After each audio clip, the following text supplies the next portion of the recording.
South Jamaica, baby, they made me to be the greatest. Serving the deed of my creators. Fresh off of my high haters. It's the king again. Magdalene chauffeured, bragging and boasting. Yo, what up, y'all? It's your boy Dollars. Welcome back to the channel. It's another day, another dollar video, and I'm going to be reacting to the top 10 most evil children in history. The top 10 most evil children in history. This is going to be a good one, man. Let's hop in this joint. Let's check it out, man. Let's get it. Most of us see children as cute and adorable, the hopeful future of a new generation. Others see them as a burden of responsibility and an impediment to personal freedom. Regardless of your perspective, all over the world, it is all too common for kids to suffer at the hands of abusive parents, bullies, pedophiles, and rapists. We might try to ignore this truth, might censor it, or simply avoid talking about it. But we cannot hope to cure this cancer that festers in our civilization unless we face it. Though our first instinct is to think of the children as victims, it's even worse when they are in fact the criminals themselves, responsible for gruesome acts of violence. Viewer discretion is advised.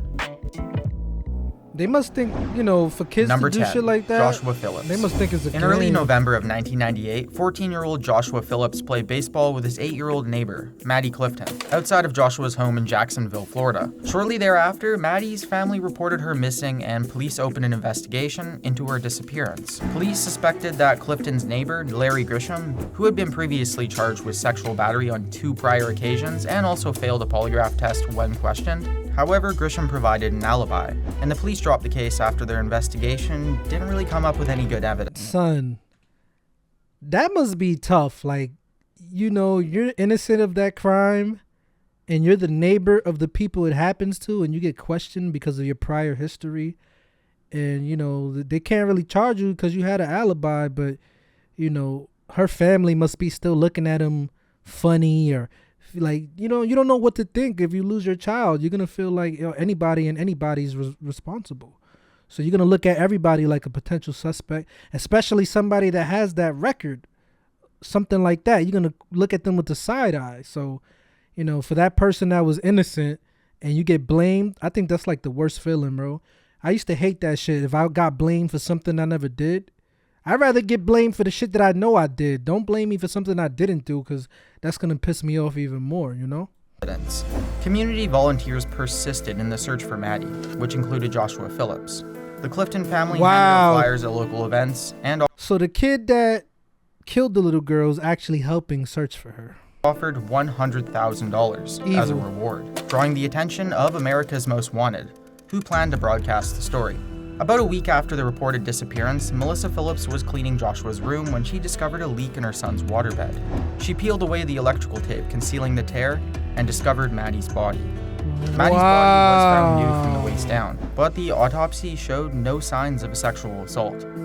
Police recovered a Son, how crazy can you be? Like, how the hell do you even have a waterbed in the body? Was it inside the waterbed or was it under the waterbed? Like, what's going on here?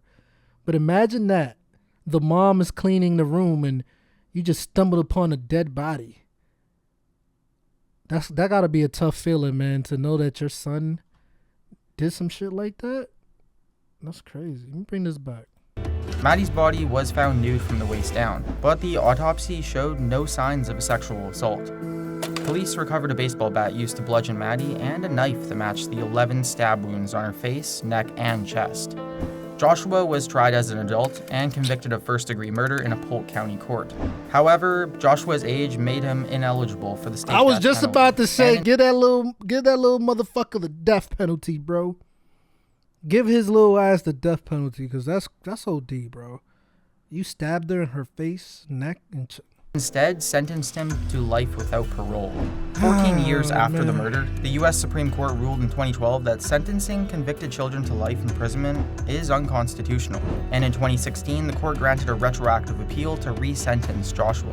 His next court hearing is scheduled for February 2017. Wow, so I gotta actually, like, do some research and see what happened. I doubt they let him. Son, if they let him go after that, they bugging the fuck out, bro. Real talk. Number 9.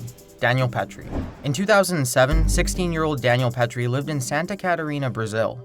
He had just loaned his friend 12-year-old Gabriel Kuhn 20,000 units of in-game currency in their favorite MMORPG, Tibia. Time passed and both carried on amiably, with Gabriel promising to repay the money soon.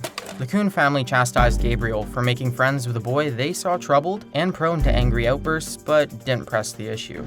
Daniel was in fact a psychiatric patient who often missed his therapy sessions or left early and without permission. When Daniel came to collect on his prior loan, Gabriel either didn't have or refused to pay back the in-game currency. In a fit of rage, Daniel broke into the not Kuhn even real residence money. while Gabriel was home alone and sexually assaulted the younger boy.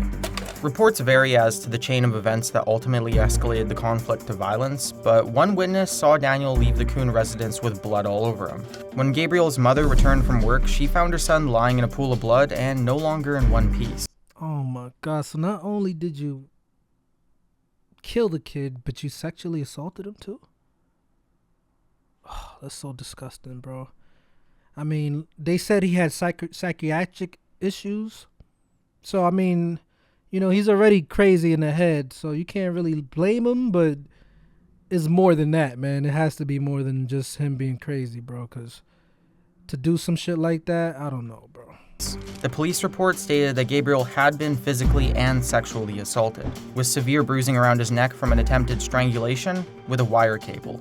But ultimately, the cause of death was blood loss from dismembered limbs. Man, the crime scene indicated that Daniel attempted to hide Gabriel's body. I'm not even gonna lie to y'all, bro. When I hear about stuff like this, especially when it comes to kids, it makes me feel so sick in my stomach.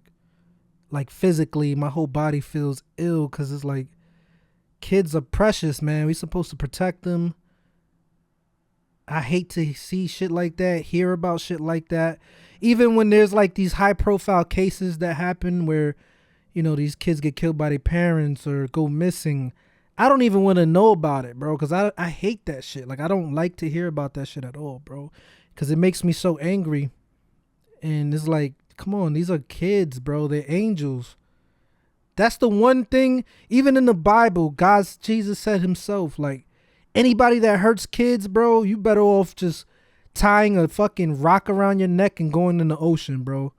Something like that. He said something like that, because hurting kids, bro, there's a special place in hell for you, bro. In the attic. But he lacked the physical strength to carry the body up the ladder, even after the dismemberment. A Brazilian court tried Daniel as a minor.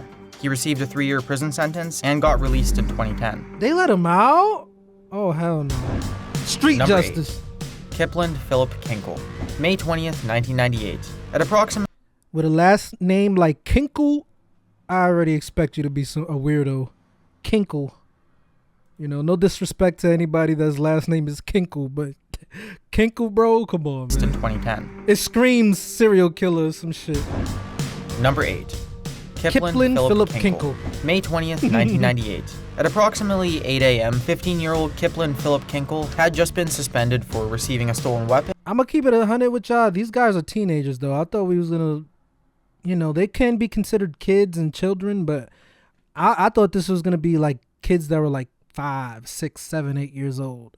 These guys are like teenagers. They should have some inkling of, you know, right and wrong. I don't know.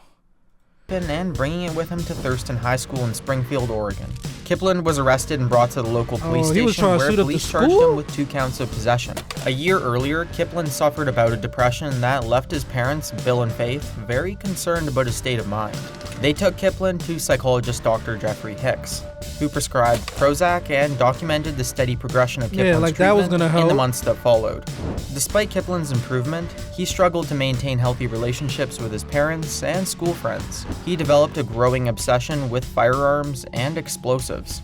Kipland purchased The Anarchist Cookbook online and... He has all the makings of a school shooter, man.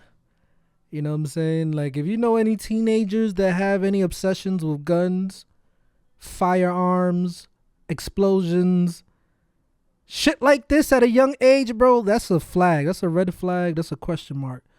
You know, that's a potential school shooter in the making right there. I don't know. several guns from local friends, some of which he purchased with permission from his parents. Wow. However, Bill They was allowed him to furious buy when guns? he found out about Kiplin's arrest. He made several phone calls to friends and coworkers where he said, "I don't know what to do at this point."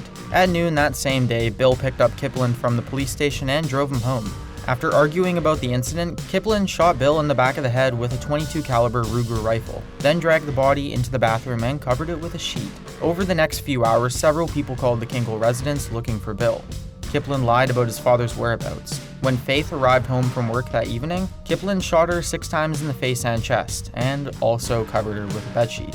The next morning, Kiplin loaded up his backpack with his ammunition and taped the .22 rifle to his leg, concealing it and 2 pistols under a heavy trench coat. He then drove his mother's Ford Explorer to school, where he opened fire on a crowded cafeteria, killing students Michael and Nicholson, Ben Walker, and wounding 25 others. Holy shit.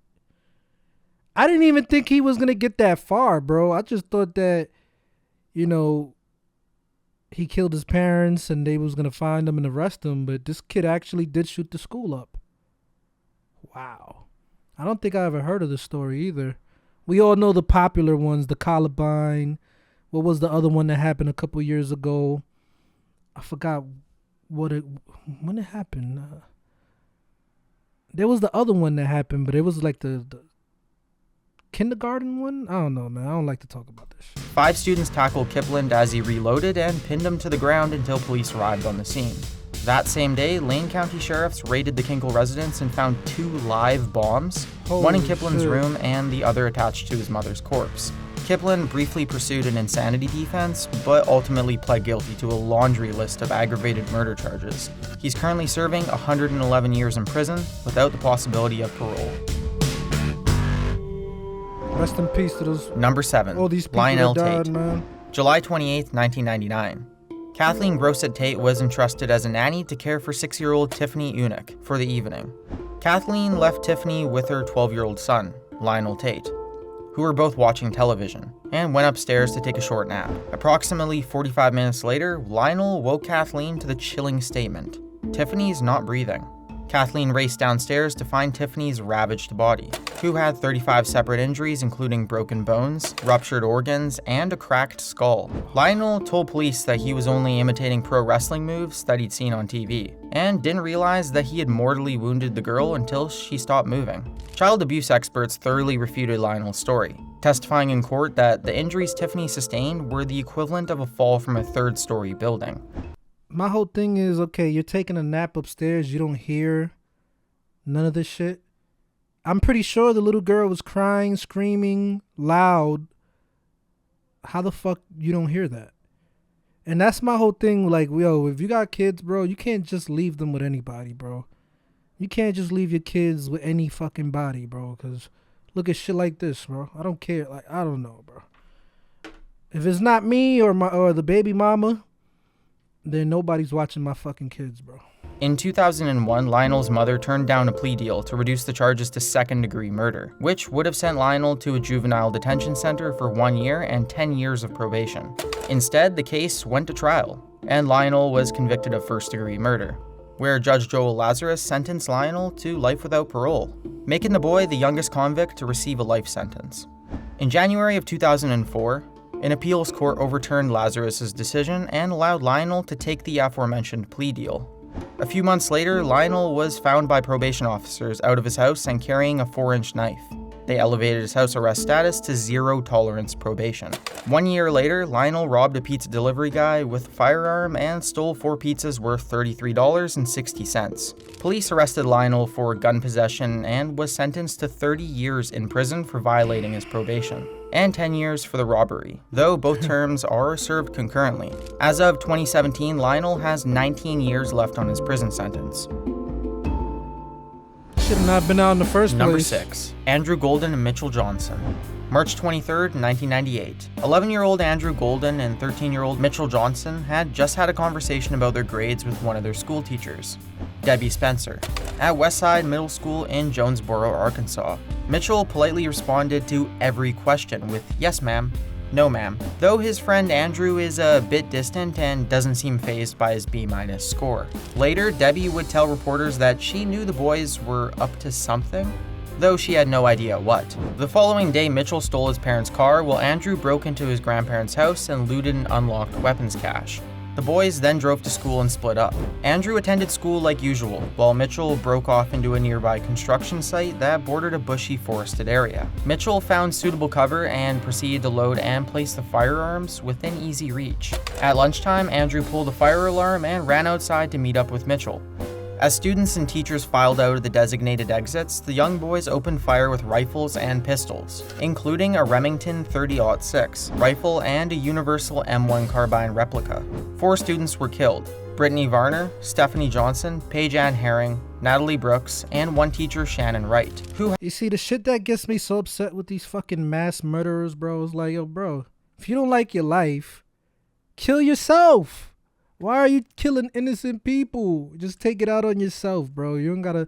Well, maybe these people were bullies to him. Who cares, bro? At the end of the day, if you want to do something like that, just take it out on yourself, bro. You know, I should always piss me off, man. Especially with the malls. You're just going on a rampage for what, bro? You know, and that's the issue that happens in America, because you don't hear about this shit happening no other country but here. These mass murderers, false flags, some of them, who happened to be pregnant. 10 other people were also gravely wounded. Despite the careful planning and brutal execution of this school shooting, both boys were tried as juveniles and sentenced to confinement until the age of 21, the maximum allowable under Arkansas law. The boys had their public records sealed, though police still have their fingerprints on file, and were set free in May of 2007. Both attempted to acquire firearms upon release using aliases, and Mitchell succeeded in acquiring an illegal firearm. However, police arrested Mitchell for drug possession, petty theft, and confiscated his firearms. How the fuck are they letting these kids come out after killing people, bro? Like, I don't care if they did it at a young age, bro. Like, the fact that they had calculated and thought about, they had enough time to think about this shit and plan it. That shows you that it's not no innocent kid that didn't know what he's doing. They know what they're doing. They planning this shit out. It's premeditated. And y'all still let them come out after the fact? Y'all fucking dumb. Number 5. Alex and Derek King. In late November of 2001, 12-year-old Alex King, together with his 13-year-old brother Derek, have just ran away from their home in Cantonment, Florida. They shared a marijuana cigarette and played games at the house of a family friend, 41-year-old Rick Chavez, a previously convicted pedophile. For the boys, life is anything but simple. Their mother, Kelly Marino, struggled with drug abuse that ultimately led to her separation from their father, Terry King, and the boys frequently moved in and out of foster care. Rick took an inappropriate interest in the boys and lied to their father as to their whereabouts. The boys also testified that Rick told them that he killed a man once and got away with it. Though the statement is untrue, it seeded in the young boys' minds the idea that they could finally be rid of the man who they saw as the source of their problems. On November 26, Alex and Derek King returned to their father Terry's home while he was sleeping. Alex egged on his older brother while Derek bludgeoned Terry to death with an aluminum baseball bat. The boys then set the house ablaze in an effort to cover their crime. What happened next is ultimately a mystery. Over the next few years, the King brothers changed their testimony and committed perjury in a slew of trials. In one case, Alex said that it was his idea to murder their father. In another, Alex said that both he and his brother were locked in the trunk of Rick's car at the time of the murder. The boys stated that they fabricated their confessions to cover up for Rick, knowing that they would receive a lesser punishment. In Rick's own trial, he stated that he only learned of the murder after the boys came to him and sought refuge from the police. Rick counseled them to tell the police that they killed their father in self-defense, and Alex testified in defense of Rick and admitted to having consensual sex with the older man. In the end, the jury found Rick Chavez not guilty of the first-degree murder and arson charges, but guilty of being an accessory to murder and tampering with evidence. The jury also acquitted Rick of the molestation charges, but found him guilty for falsely imprisoning a minor. Rick received a 5-year prison sentence for the purported abduction and 35 years as an accessory to murder. For the boys, Alex confessed to hatching the plot and received a 7-year prison sentence, while Derek confessed to the actual murder and received 8 years. Upon their release in 2008 and 2009, both boys took an oath of non-violence and stated that while they do not often miss their father, they deeply regret what they did and that they will pay for it for the rest of their lives. Number 4. Christian Fernandez. March 14th, 2011. 12-year-old Christian Fernandez watches his mother, Bianella Susana, leave the house to take his elder half-brother to school. Bianella is only 12 years older than her eldest son, who was the product of a sexual assault by Christian's 25-year-old father. Christian is now alone with his other half-brother, 2-year-old David Galarraga, a practice Bianella later confessed to police was commonplace.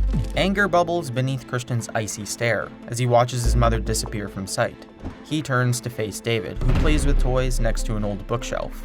Christian shoves his half-brother's head against the bookshelf several times, killing the boy.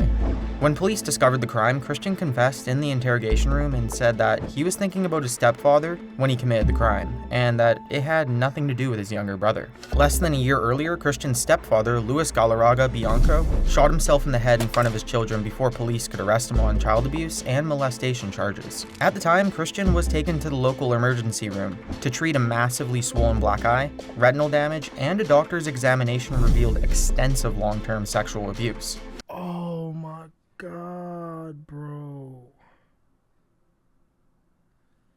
Wow. So his stepfather was molesting him, and he took it out on his stepbrother. Oh, fuck. That whole situation is fucked, bro. It's not right regardless what he did to his stepbrother.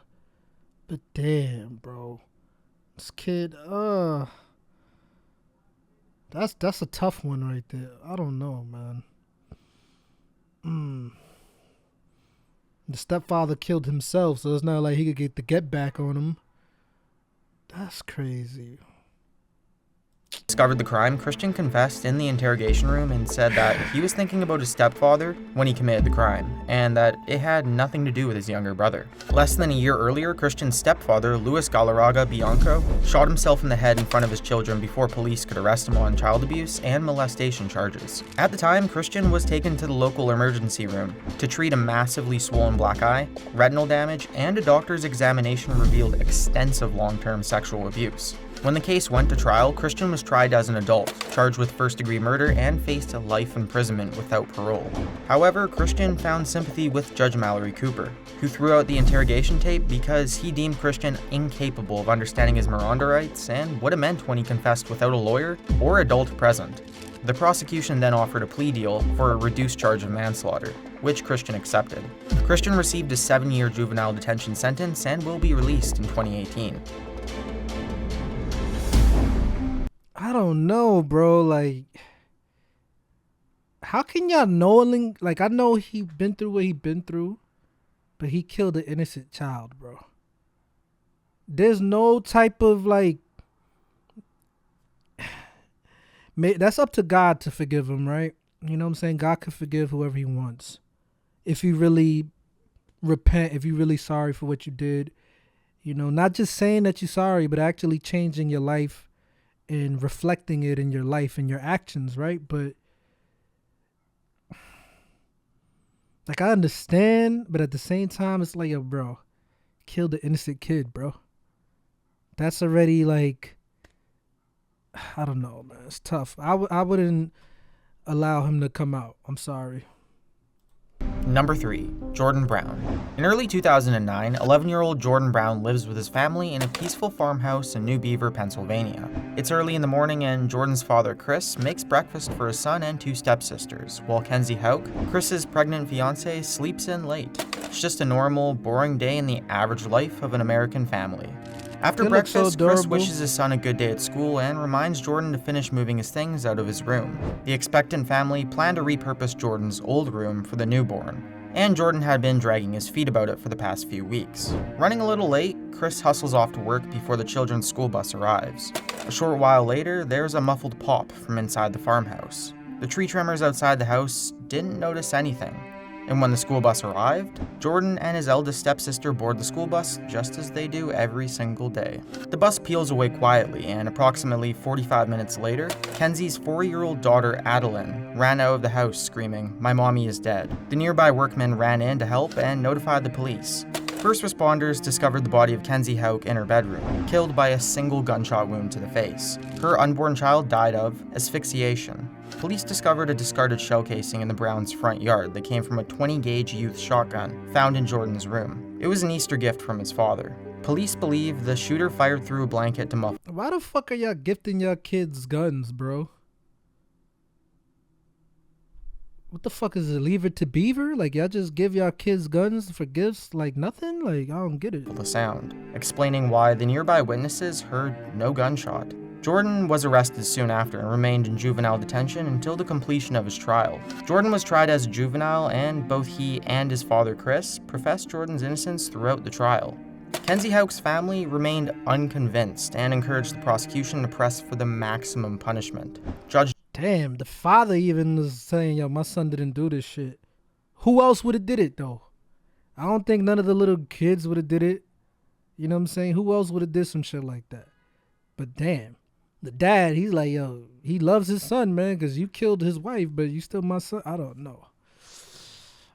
That's a tough one. John Hodge presided over the case and ultimately found the prosecution's evidence to be circumstantial but compelling, and found Jordan to be delinquent. And if you don't know what that means, it's basically the equivalent of a guilty verdict, but for children. Jordan received a 7-year juvenile detention sentence in April of 2012.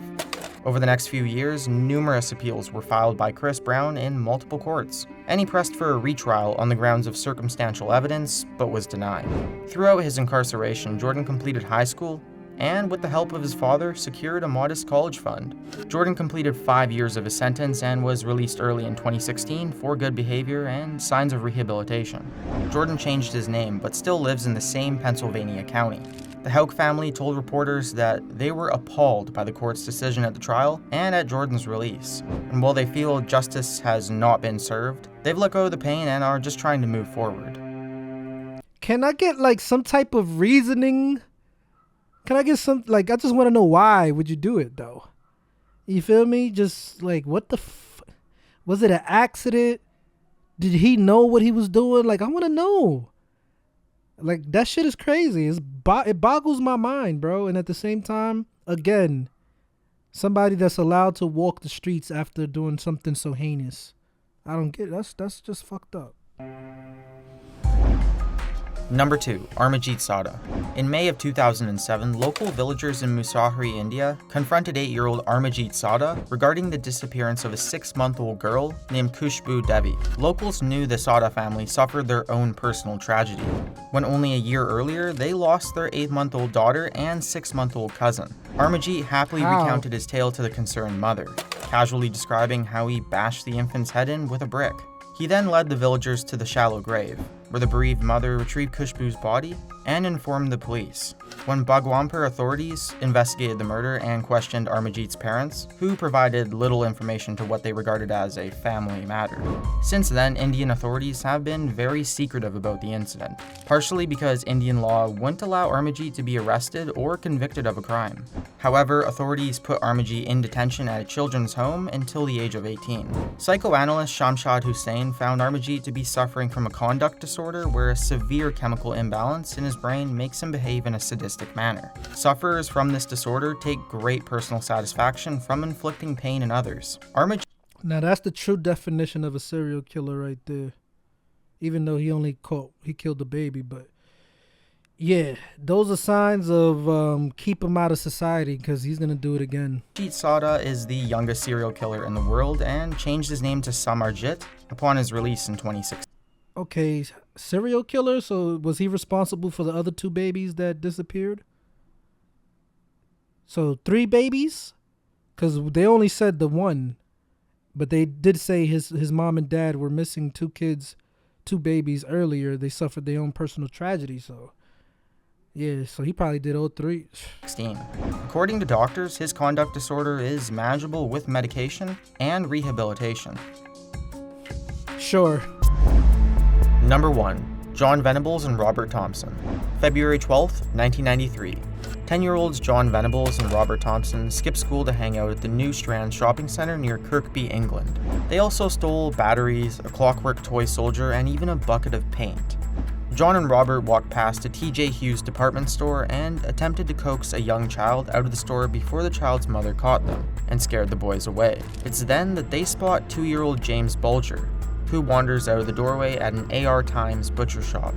James' mother, Denise, is momentarily distracted by the man at the cash register, who mixed up her order. The problem is corrected moments later, and Denise walks out to find that her son James is gone. Denise reported the disappearance to the police, who searched the mall but couldn't find the boy.